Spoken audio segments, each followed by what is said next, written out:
네, 지난 1년의 사건을 통해서 저희가 얼마나 부족했는가라고 하는 것을 다시 한번 깨달았습니다.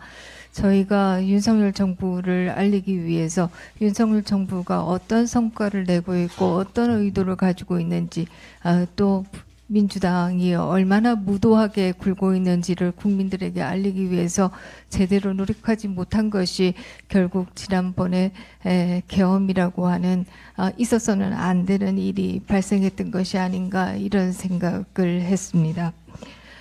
그런 면에서 정말 스스로 반성하게 되고 또 통탄하게 됩니다. 한 정부가 임기 2년 반을 넘기는 지점에서 벌써 23번째 탄핵 소추를 당한다는 거, 이거는 뭐 역사상 있을 수 없는 무후한 일입니다.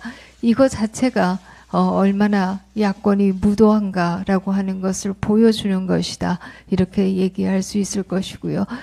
특히 검찰, 경찰, 감사원의 특활비 등을 대거 감축하는 것은 결국 이들이 일하지 못하도록 함으로써 자기들의 불법 행위를 마음 놓고 하겠다라고 하는 의미이다, 이렇게 얘기 드릴 수가 있는데요.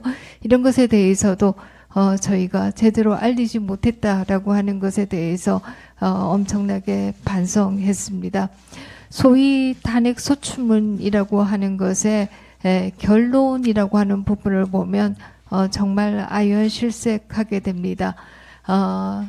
이태원 사건을 들고 들어옵니다. 그러나 여러분들께서 잘 아시다시피 이태원 사건은 그 당시에 담당 부서인 행안부 장관이 탄핵 소추되었지만 결과적으로 기각되었습니다. 행안부 장관이 기각된 사건을 여기에 대통령 탄핵 소추문에 또 넣는다라고 하는 것은 저는 있을 수 없는 일이다, 이런 생각을 하게 되고요. 그것보다 더 기가 차는 일이 있습니다. 소위 가치 외교란 이런 바에 북한과 중국과 러시아를 적대시했다, 이것이 탄핵 소추문이라고 합니다. 우리가 도대체 어떤 나라에 살고 있는가? 우리는 자유민주주의 국가와의 우선적인 우방 외교를 할 수밖에 없습니다. 그런데 북한과 중국과 러시아를 적대시했다, 이게 탄핵 소추문이다라고 하는 게 이게 과연 말이 되는가 하는 생각을 할 수밖에 없고요. 결국 눈에 보이지 않지만 이 땅에는 친미와 그리고 친북과 친중 간에 있어서의 대결이 일어나고 있는 것이고, 이 탄핵 소추문에는 바로 그들의 반란이 있는 것이다, 저는 오히려 이렇게 생각합니다. 물론 비상계엄이 잘 했던 일이다, 이렇게 생각은 하지 않습니다. 그러나 그것이 탄핵 소추문 자체를 본다라고 하면 이것은 부당하기 이를 데 없다라는 생각을 하게 됩니다. 전체적으로 본다라고 하면 윤석열 정부가 거칠고 또 투박했던 것은 사실이라고 생각합니다.